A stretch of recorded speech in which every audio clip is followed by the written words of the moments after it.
감리교의 특징을 한마디로 설명한다면 넓은 울타리 안에서의 자유다 이렇게 말할 수 있습니다. 대부분의 교파와 교단의 특징은 그 교파나 교단을 설명할 수 있는 혹 규정할 수 있는 교리나 신학이 문서로 규정화되어 있다는 겁니다. 예를 들면 중세 가톨릭 신학은 토마스 아퀴나스의 신학대전이라는 그 책을 통해서, 루터교회는 루터의 소요리 문답집을 통해서, 또 개혁파는 칼빈의 기독교 강요를 통해서 이 교단이나 교파가 어떤 방향과 어떤 방식으로 하나님을 이해하고 있고 성경을 이해하고 있는가의 그 구체적인 가이드라인이 존재한다는 겁니다. 물론 웨슬리 또한 많은 설교집을 썼고 그것은 여러 저서들을 통해서 웨슬리의 신학에 대해서 이야기하긴 하지만 앞서 이야기한 다른 교포와 교단들처럼 그 정체성을 대변하는 신조나 교리를 집필하지는 않았습니다. 이것이 이제 감리교 신학의 특징입니다. 웨슬리는 이렇게 말합니다. 감리교인의 특징은 그가 지닌 어떤 종류의 의견에 있지 않다. 그가 이러저러한 종교적 형식에 찬성하는 것, 그가 어떤 특수한 생각을 갖고 있는 것, 그가 이 사람이나 저 사람의 판단에 동조하는 것은 초점을 흐리는 것이다. 그러므로 감리교인이란 이러저러한 의견의 소유자라고 상상하는 사람은 누구나 문제 전반에 대한 무지를 노출시키는 것이며 진리를 전적으로 오인하고 있는 것이다. 장로교는 상당히 대조적이죠. 장로교가 교리나 신조를 강조하고 또 그 안에서 바른 이해를 통해서 신앙의 방향을 설정하는 것에 있어서 웨슬리의 감리교는 가능한 넓은 울타리 안에서 최대한 자유롭게 신앙할 수 있도록 그 방향을 설정하고 있는 것을 볼 수 있는 것이죠. 감리교 운동을 시작한 그 존 웨슬리가 태어난 18세기는 영국뿐만 아니라 그 유럽 사회의 그 문명이 크게 도약하는 시기였습니다. 우리가 잘 알고 있는 그 산업혁명이 18세기 중반에서 19세기 초반에 해당하는 시기였다는 것을 생각해 보면 웨슬리가 이제 1703년에 태어나서 1791년에 생애를 마감했으니까 딱 이 산업혁명으로 세상이 변하는 그 시기, 사회 경제 구조가 전환되는 그 역동의 시기에 웨슬리가 태어나서 활동했다. 이렇게 우리가 알아볼 수 있는 것이죠.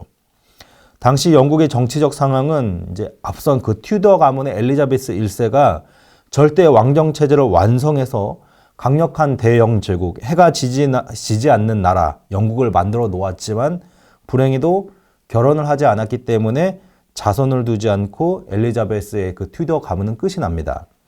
뒤이어서 이제 친척에 해당하는 스코틀랜드의 제임스 6세가 스코틀랜드와 영국의 왕이 되면서 제임스 1세로 등극을 하게 되죠. 이 제임스 1세는 스코틀랜드 출신이기 때문에 당연히 종교개혁을 따르는 그 장로교 신앙이 베이스였을 것이라 기대를 했지만 영국의 왕이 된 순간에 수장령이 선포되어 있는 그 영국의 왕이 되자 종교적인 노선을 갈아타 버리죠.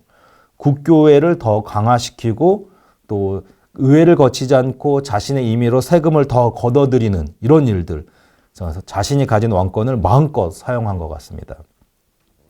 이 제임스 1세를 뒤이어서 이제 그 왕이 된 왕이 찰스 1세였는데 이 찰스 1세는 이제 제임스 1세가 했던 거에 더해서 청교도를 탄압하는 일을 했던 것 같습니다. 그래서 계속해서 엘리자베스 1세 때 완성한 그 절대 왕정, 전제 군주 정치를 펼쳐 나가려고 했습니다.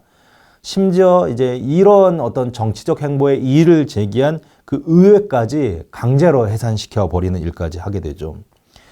이제 여기서 이제 두 파로 의회가 나누게 되는데요. 하나는 그 이런 왕을 지지하는 왕당파, 또 하나는 청교도를 중심으로 하는 그 의회파로 나눠서 이제 왕권과 대립을 하게 됩니다. 이 둘 사이에 무력 충돌이 발생하게 되는데 초기에는 이 왕을 지지하는 그 왕당파가 우세했지만 스코틀랜드의 지원을 받은 그 의회파가 결국 승리를 하게 됩니다. 그래서 이것을 이제 영국의 청교도 혁명이라고 부르기 하죠. 결국 이제 의회파의 승리로 인해서 그 왕당파는 물러나게 되고 그 왕이었던 찰스 1세는 처형을 당하게 됩니다. 그리고 이제 영국은 의회가 주축이 돼서 이끌어가 나가는 의회 내각제를 이끄는 공화정 형태로 이제 바뀌게 되죠. 전제 군주 정치에서 민주주의의 그 방향으로 서서히 변해가는 과정을 밟게 되는 것입니다. 그런데 이제 의회파가 주도하는 그 의원 내각제에서 청교도들이 엄격한 금욕주의를 이제 주장하면서 엄격하게 생활과 어떤 신앙의 모든 면에서 청결할 것을 요구하자 시민들의 마음이 돌아서고 이제 앞서 처형당한 그 찰스 1세의 아들인 찰스 2세를 왕에 세우게 되죠. 그러니까 다시 왕정 체제로 돌아가게 됩니다. 근데 여기까지는 그래도 괜찮았는데 이 찰스 2세가 죽고 제임스 2세가 왕에 오르자 이 제임스 2세는 종교까지도 바꿔버리죠. 성공회가 아니라 카톨릭으로 그 국교를 되돌려 놓습니다. 청교회가 차지한 의회도 거부하고 영국의 국교였던 성공회도 거부하면서 나라 전체 방향을 카톨릭으로 다시 돌려놓은 것이죠. 의회가 이것을 가만히 둘 수 없었겠죠.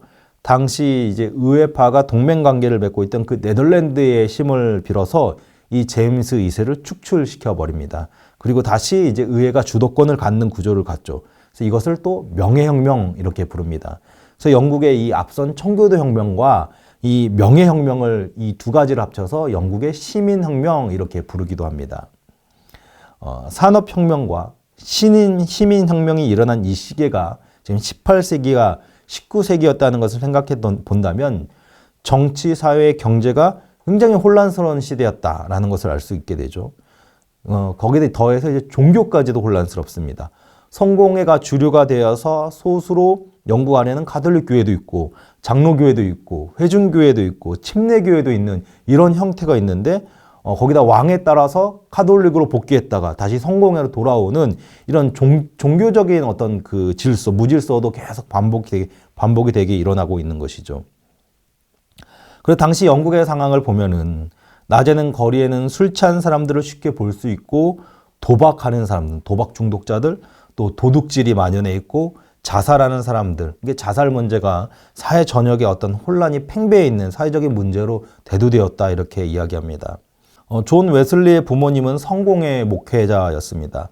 목회자 자녀로 태어난 웨슬리는 어려서부터 어머니에게 엄격한 가정교육을 받았다고 합니다. 웨슬리의 어머니는 수제너 웨슬리였는데 학식이 굉장히 높았다고 합니다. 라틴어, 헬라어, 불어까지 능통해서 이렇게 스스로 자신의 아이들을 가르칠 정도로 굉장히 학식이 높은 사람이었다고 합니다. 수제너 웨슬리는 점심 식사 시간 그리고 저녁 식사 전에 항상 아이들을 불러놓고 그날 배운 것들을 점검했다고 하고 또 반찬 투정하는 것, 간식을 밝히고 밥을 잘 먹지 않는 것들을 엄격하게 금했다고 합니다.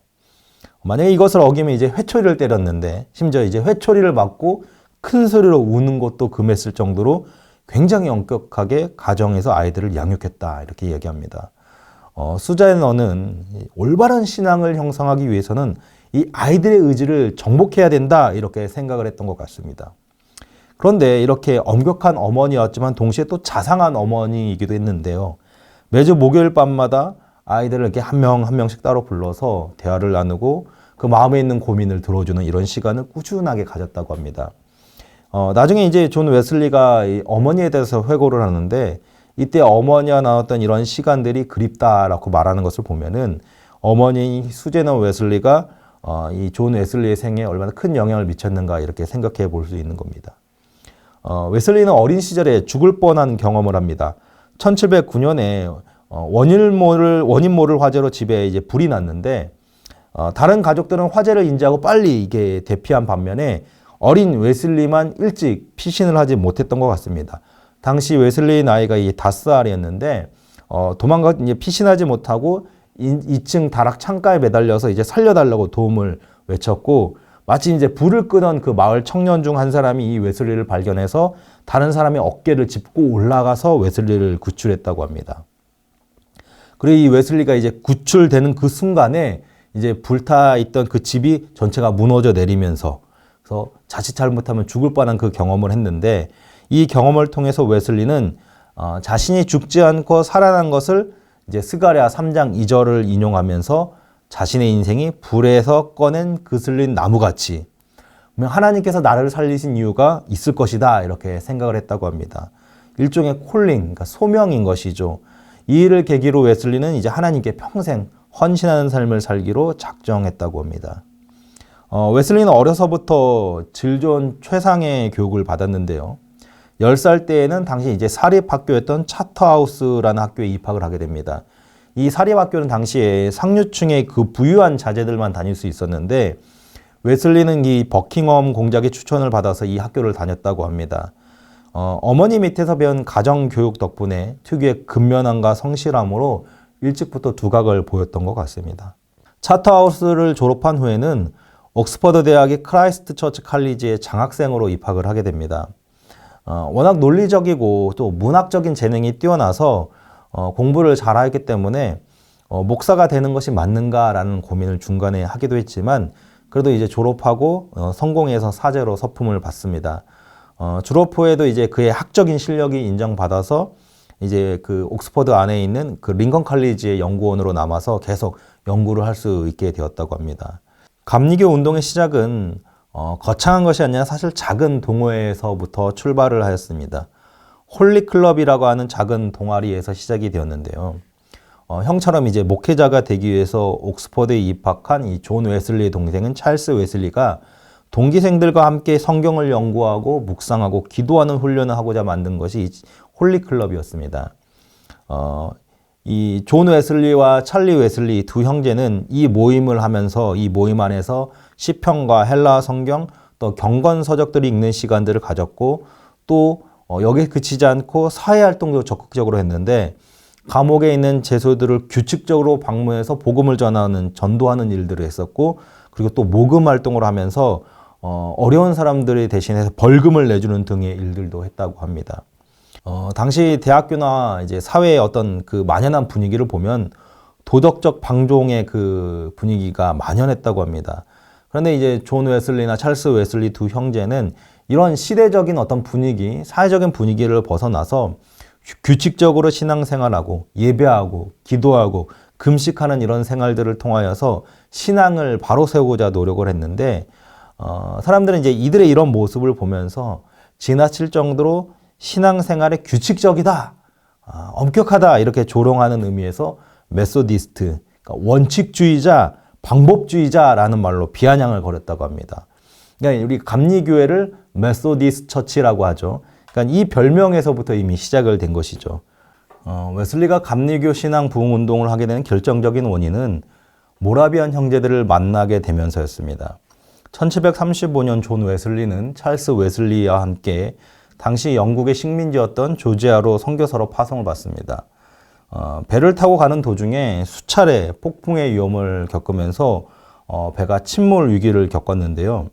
당시 배 안에서 26명의 모라비안 신도들이 함께 탑승하고 있었는데 이들은 아무리 폭풍이 와서 막 배가 흔들려도 두려움 없이 기쁘게 찬송을 불렀다고 합니다.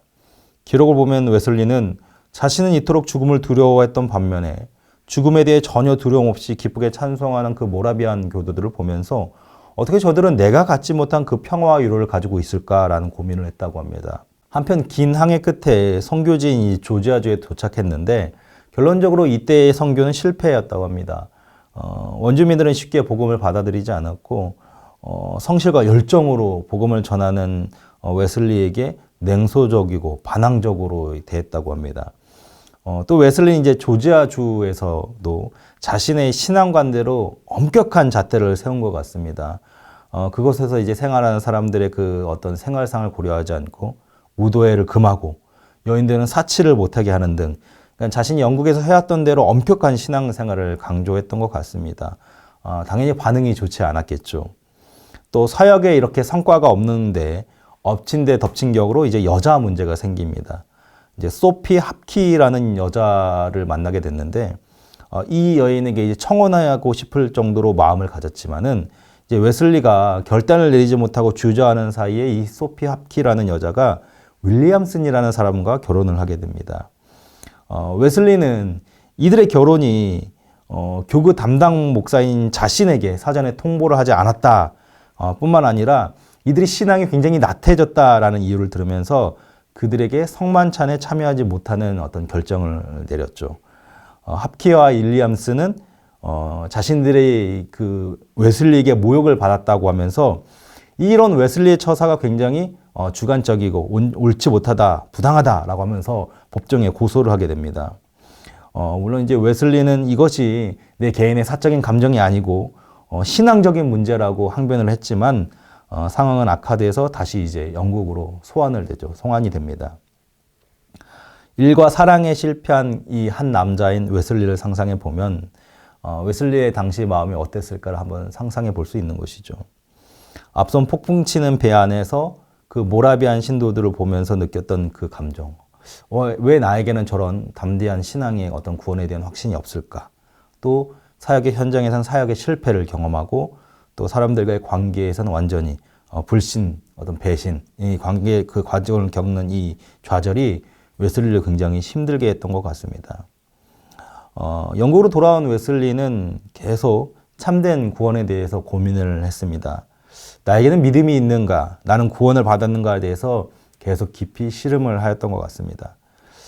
이런 웨슬리의 그 회심은 우연한 계기에 이루어지죠.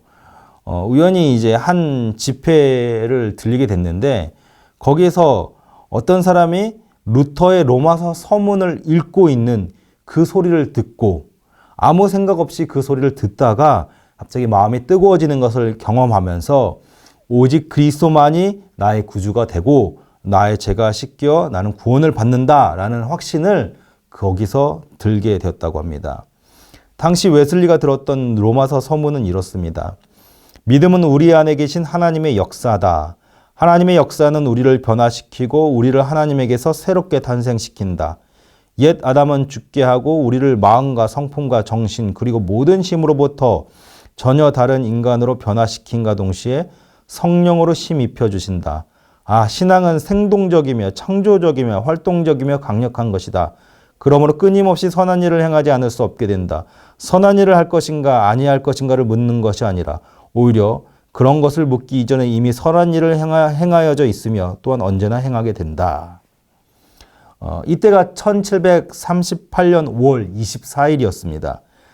다음엔 1739년 4월 2일, 약 1년이 안 된 시점이죠.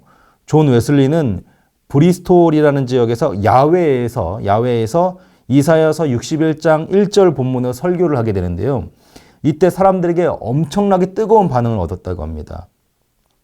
그리고 다음 달인 5월에는 3,000명 앞에서 설교를 했고 갈수록 사람들의 반응이 뜨거워지면서 웨슬리의 설교를 듣고 회심하는 사람들이 많아지기 시작했다고 합니다. 그리고 6월에는 이제 땅을 구입해서 뉴룸이라는 건물을 신축했는데 이제 이것이 감리교 최초의 예배당으로 이제 감리교회에 있어서 모교와 같은 곳이 됩니다. 이곳을 거점으로 웨슬리는 50년 동안 이제 감리교 부흥 운동을 이끌게 되는데요. 웨슬리는 말을 타고 영국 전역을 순회하면서 하루 평균 6,000km를 전도 여행을 했다고 합니다. 그러니까 순회 전도자였던 것이죠. 말을 타고 돌아다니면서 집회를 계속했던 겁니다. 웨슬리 생애 전체를 놓고 보면 33만 4,000km 정도를 말을 타고 순회를 하였다고 하죠. 엄청난 거리를 이동했던 겁니다. 처음부터 웨슬리가 국교회인 성공회를 이탈해서 감리교를 세우려고 하진 않았습니다. 그저 영국 국교에 대해서 새롭게 좀 신앙이 갱신되고 회복되기를 바랄 뿐이었죠. 초기에 웨슬리의 행보를 감리교 신앙 운동으로 보지 않고 국교회 내의 신앙 부흥 운동으로 평가한 이유가 바로 이것입니다. 하지만 흘러가는 상황이 그렇게 놔두지를 않았던 겁니다. 계속되는 성공의 내부에서의 그 비판과 폭발적으로 증가하는 그 웨슬리를 따르는 무리들로 인해서 결국 국교회를 떠나서 새로운 교단을 세울 수밖에 없는 상황이 된 것이죠. 특히 이제 성례를 시행을 해야 하는데 웨슬리를 따르는 목회자들의 수가 턱없이 부족하다 보니까 그 많은 신도들을 대상으로 성례를 베풀 수가 없게 된 겁니다. 그래서 이제 교단을 세워서 목회자를 새로 배출을 해야 할 필요성이 간절해진 것이죠. 결국 이런 배경 속에서 웨슬리는 감리교라는 새로운 교단을 만들게 됩니다. 성공에 대해서의 그 정화, 갱신을 바랐던 그 웨슬리의 신앙 부흥 운동이 시대의 요구에 따라서 감리교 운동이 되어서 마침내 감리교회를 탄생하게 하는 그 순간을 맞이한 것이죠. 이 상에서 이제 간략하게 살펴본 그 웨슬리의 일대기와 감리교 신앙 운동을 살펴보면은 크게 두드러지는 부분들이 보이죠. 웨슬리는 왜 성공의 목회자로서 구원의 확신을 가지지 못했을까요? 웨슬리의 이 회신 과정을 보면 떠오르는 한 사람이 있습니다. 바로 루터입니다. 카톨릭 사제였던 루터도 죽음의 위기를 경험하고 사제가 될 것을 서원을 하죠. 루터는 사제가 되어서도 이 구원에 대한 확신을 가지지 못했습니다. 계속해서 고해 성사를 통해서 죄를 덜어내려고 했지만 죄는 생각하면 생각할수록 계속 드러나고 그래서 해결이 되지 않는 것이죠. 결국 루터가 구원에 대해서 오직 하나님의 은혜, 오직 믿음이라는 것을 발견하게 되는 것이 로마서와 갈라디아서를 연구하면서였습니다. 웨슬리도 비슷한 과정을 밟죠. 폭풍을 치는 그 배 안에서 죽음의 두려움을 느낄 때 자신은 구원에 대한 확신이 없는 것을 발견합니다. 어떻게 보면 자연스러운 결과가 아닐까 생각해 볼 수 있는 것이죠. 지난 시간에도 말씀드렸듯이 성공의 신학은 카톨릭 교회와 개혁교회의 중간 지점에 있습니다. 구원에 있어서 철저하게 오직 은혜로 인한 구원을 주장한 종교개혁 사상을 완전히 따르는 것이 아니기 때문에 카톨릭 교회의 그 영향 안에서 구원을 얻기 위한 믿음이 드러날 수밖에 없는 것이죠. 웨슬리가 성공의 목사로 있을 때 강조한 신앙적인 내용들을 살펴봐도 규칙적이고 반복적인 모습으로 규범적인 신앙이 주를 이루고 있는 것을 보게 됩니다. 의식적으로 인간의 의지적 행위가 계속 강조되는 지점을 보게 되는 것이죠. 그것이 결정적으로 무너진 것이 조지아주로 향하는 그 폭풍을 치는 배 아니었던 겁니다. 죽음이 실제로 눈앞에 다가왔을 때 과연 나는 죽으면 구원을 받을 수 있는가라는 이 확신이 없었던 웨슬리에게 같은 환경에서도 평안하게 찬송을 부르는 그 모라비안의 신도들의 신앙이 이해가 되지 않았던 것이죠. 이 모라비안을 잠깐 소개를 하면은 앞서 이게 종교개혁을 통해서 가톨릭과 개신교가 크게 갈라지면서 강조되었던 것 중에 하나가 신조와 교리였습니다. 종교개혁이 정착 단계에 이르기 위해서는 교회가 제도화되어야 했으며 그리고 그 교단을 대표하는 신학이 정립이 되어야 했습니다. 반대로 카톨릭도 마찬가지죠. 종교개혁 이전에는 교황의 힘으로 눌러왔는데 종교개혁을 통해서 새로운 교파가 생기면서 이제 카톨릭도 제도화되고 체계화될 필요성이 요청이 됩니다. 그래서 이제 이것을 반동 종교개혁이라고 부르죠. 종교개혁의 반동으로 카톨릭 내부적으로 정비가 되는 그런 일이 생긴 겁니다. 그런데 이런 제도적인 교리적인 구조가 강조될 때 반드시 나타나는 사람들의 반응은 뭐냐면 이성보다는 뜨거운 감성을 원하는 지점이 나타난다는 겁니다. 앞서 교리적, 제도적인 체계가 정통주의다라고 부를 수 있다면 여기서 이 답답함을 느끼고 반동적으로 시작된 게 경건주의라고 할 수 있습니다. 쉽게 이야기하면은 정통주의 안에서 지나치게 교리와 이성이 강조되다 보니까 이거보다는 신앙을 좀 더 단순화해서 말씀을 읽고 기도하는 형태의 신앙을 통해 개인이 느끼는 그 뜨거운 체험이 중요하다라고 말하는 것이 경건주의인 것이죠. 이 경건주의는 처음엔 독일의 한 작은 마을의 모임에서 시작이 되었습니다. 성경을 읽고 기도하고 교제하는 그 모습을 더 잘해보자라는 그 목적에서 시작이 되었습니다. 그러나 이 경건주의 운동이 사람들에게 이제 각광을 받게 되자 이제 조금 변질되기 시작한 거죠. 기존의 목회자들에 대해서 공개적으로 비판을 합니다. 목회자들이 너무 지적인 설교만 한다. 그리고 또 성찬에 대해서 이야기하는데 어떻게 성찬에 참여하는 신자들의 어떤 상태, 모습과 상관없이 성찬에 단지 참여하는 것만으로 은혜를 얻을 수 있는가? 이것은 잘못되었다 이렇게 비판을 하면서 개인 스스로의 경건이 중요하다라는 것을 강조하게 됩니다. 그래서 개인의 뜨거운 영적인 체험, 개인의 뜨거운 생활의 그 신앙생활의 경건이 필요하다라고 강조하는 것이 경건주의입니다. 이 경건주의에서 제일 중요한 한 사람을 꼽으라면 경건주의 아버지라고 부르는 진젠도르프입니다. 귀족 집안이었던 이 진젠도르프는 어려서부터 굉장히 영적인 세계에 관심이 많았다고 합니다. 특히 성교에 대해서 남다른 열정이 있었다고 합니다. 당시 종교적인 박해를 피해서 체코의 보헤미아 지방에서 피난 온 사람들이 있었는데 이들을 이제 그 진젠도르프가 자신의 땅에 받아들여서 정착을 시키게 됩니다. 근데 이제 소문이 나니까 갈수록 이제 많은 사람들이 몰려오게 되고 일종의 이제 정착촌처럼 마을이 형성이 되게 됩니다. 그래서 이제 진젠도르프는 이곳을 주님의 망대라는 이름을 붙여서 마을을 세워서 작은 종교적인 사회로 세우게 되죠. 그래서 이곳에 이제 진젠도르프가 리더가 되어서 이들과 함께 이 경건주의 운동을 주도하게 됩니다. 이들의 이제 원래 출신인 그 체코 지역의 이름을 따서 이들을 모라비안 공동체라고 부르게 되는데, 웨슬리가 이제 그 배 안에서 만났던 사람들이 이 공동체의 사람들이었던 것이죠. 이 모라비안 공동체의 특징은 열정적인 신앙 훈련과 선교 활동이 있습니다. 하루 24시간 동안 쉬지 않고 기도하고, 낮에는 열심히 일하고 밤에는 성경을 배우는 일들, 그리고 말씀과 기도 중심의 신앙 훈련이 강조되었던 것이죠.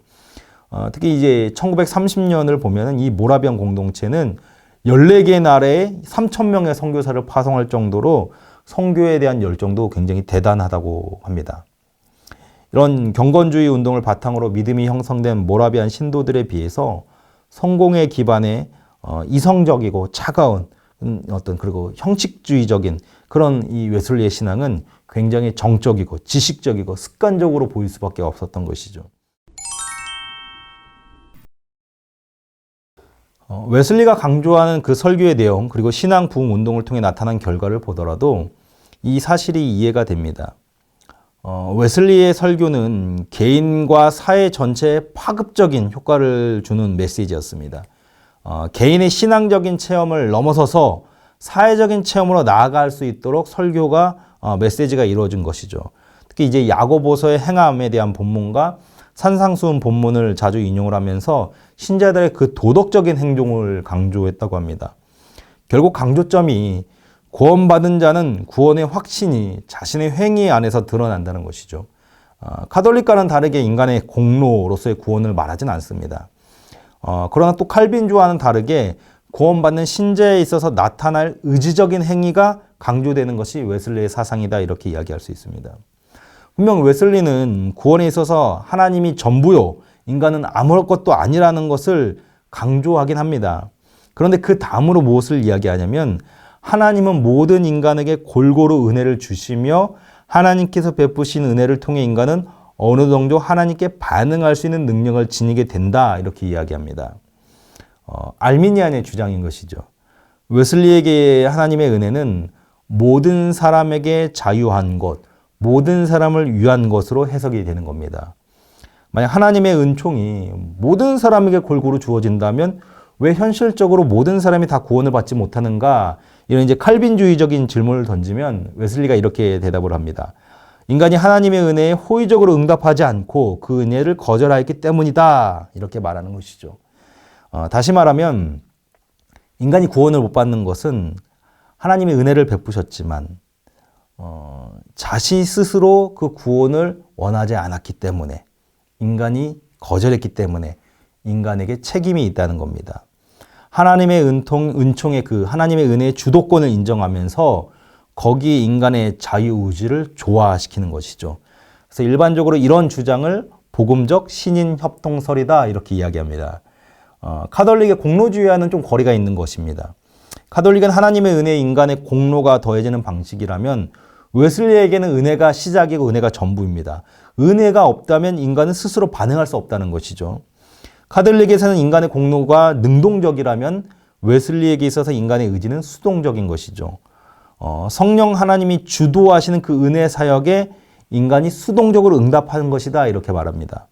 그런데 묘하게 인간의 의지가 첨가되면서 구원받을 수 있는 모든 환경과 조건, 그리고 구원의 길을 선택할 수 있는 능력을 하나님이 주시기 때문에, 그래서 하나님의 전적인 은혜라고 말하면서 그 하나님의 은혜가 있기 때문에 인간이 스스로의 의지를 가지고 반응할 수 있는 것이고, 인간은 하나님의 은혜에 반응하여서 자신이 구원받을 것인가 받을 수 없는 것인가 선택할 수 있다, 이렇게 말하게 되는 겁니다.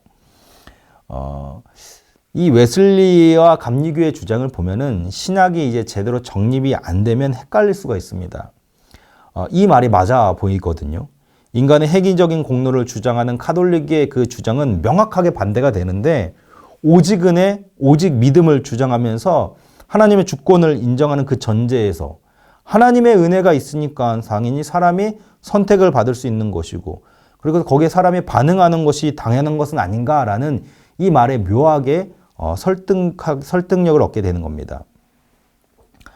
네덜란드 도르트레이에서 총회를 열면서 알미니안을 정죄할 수밖에 없는 이유가 바로 이것이죠. 교묘하기 때문입니다.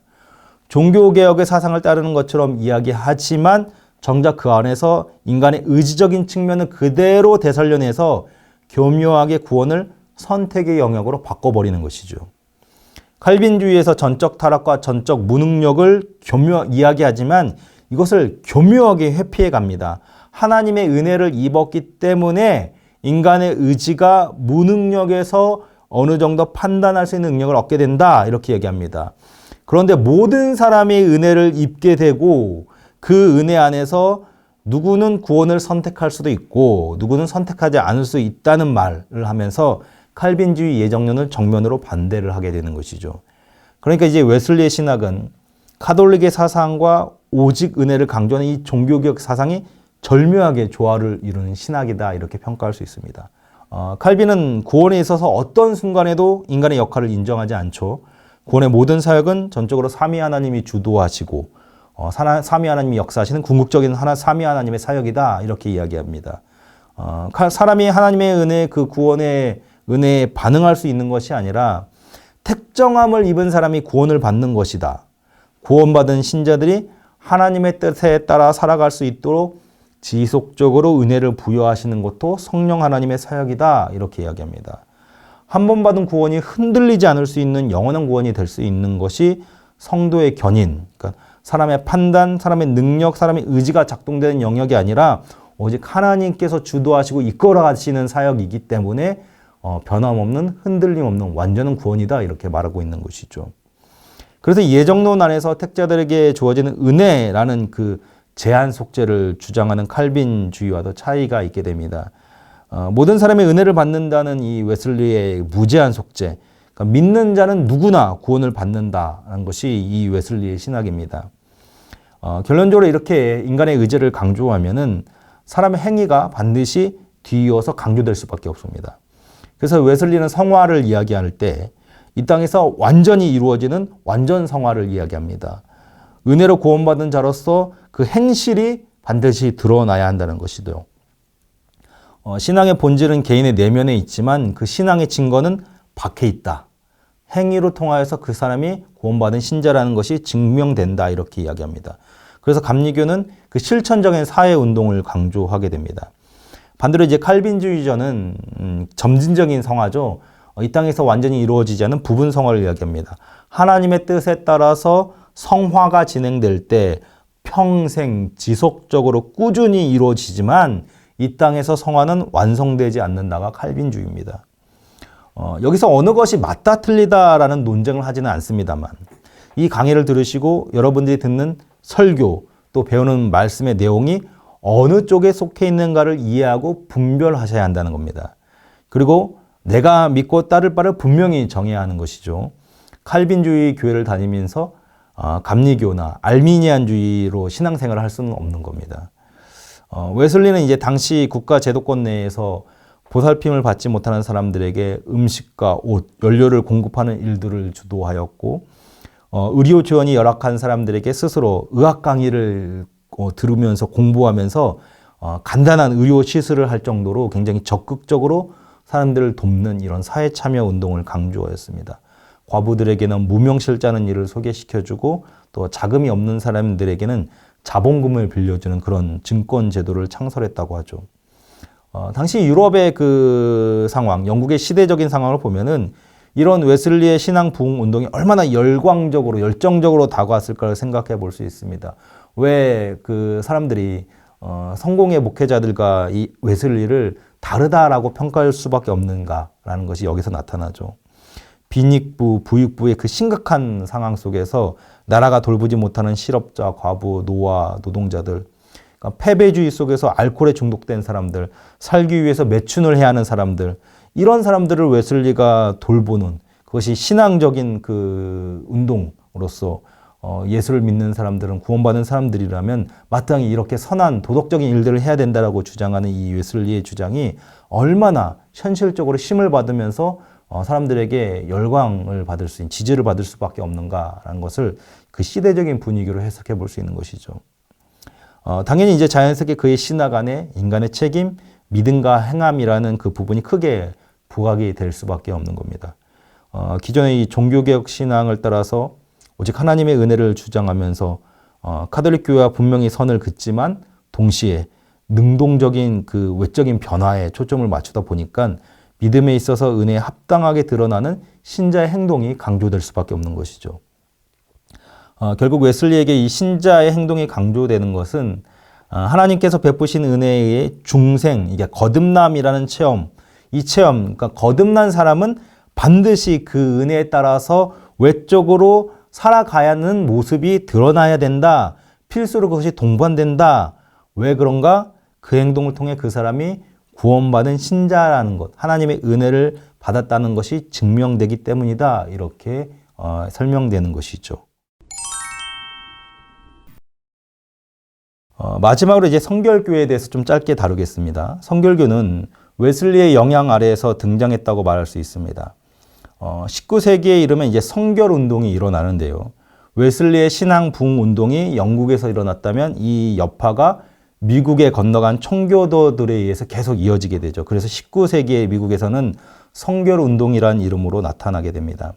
이때 미국은 이제 대각성 운동이 일어난 시기인데 앞서 이제 영국의 산업혁명과 마찬가지로 미국도 사회적으로 발전과 정착, 변혁의 시기가 맞물리면서 문란하고 무너진 사회 기강 그리고 빈약한 국가 체제 아래에서 많은 사람들이 혼란을 겪고 어려운 시기를 살았습니다.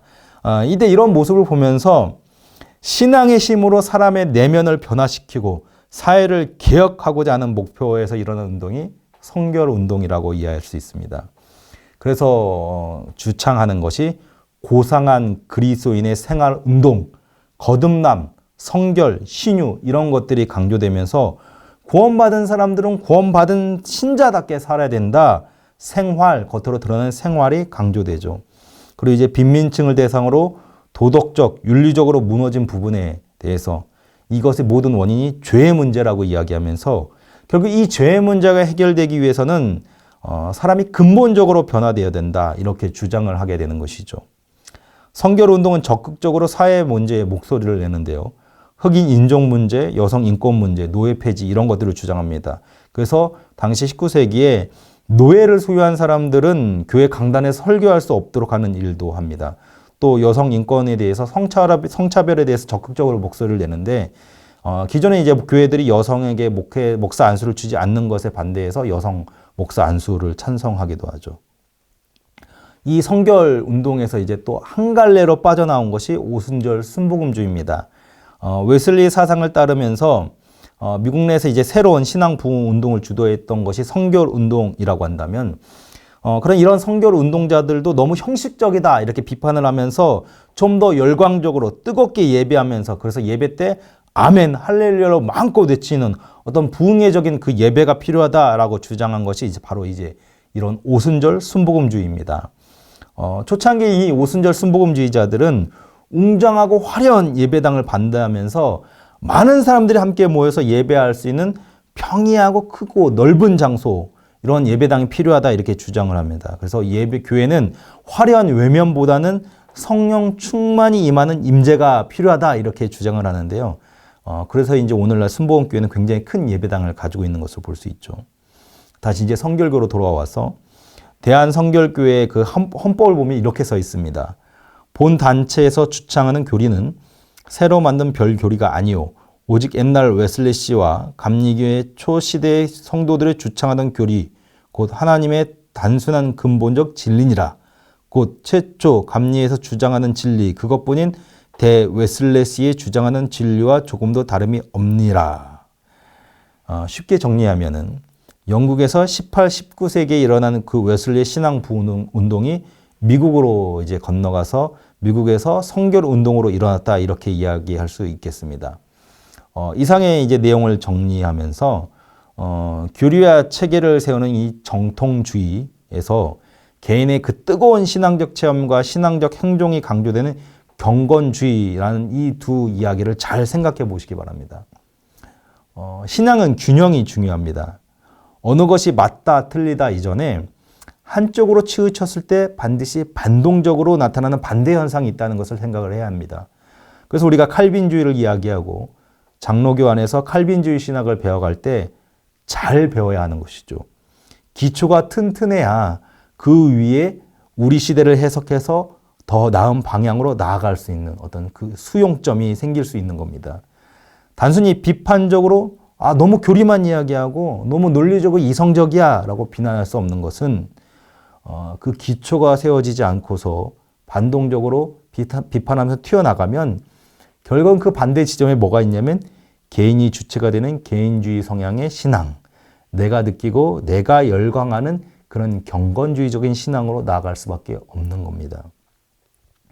웨슬리의 신앙운동을 단순하게 평가할 수는 없지만 결국 그렇게 일어난 운동도 갈래갈래 찢어져서 사람들의 선호에 따라서 나뉘고 새롭게 해석되는 지점을 보게 되면서 제일 안전한 것은 성경을 중심으로 교회의 역사적인 신조나 교회를 세워나간 칼빈주의와 장로교주의라는 것을 생각해 보게 되는 것이죠. 동시에 우리에게는 과제가 좀 분명하게 있는 것이죠. 첫째는 과거에 고립되어서는 안 되는 겁니다. 역사적 전통만 붙잡고 교리와 이성만 강조하게 되면 반드시 그 안에서 새로운 요구가 나타나게 된다는 것. 그래서 교회를 질서 있게 잘 다스리기 위해서는 기초를 튼튼하게 세우고 그 시대가 요구하는 그 내용들, 시대의 변화를 바라보는 통찰을 길러야 한다는 겁니다. 둘째는 정체성이 분명해야 한다는 겁니다.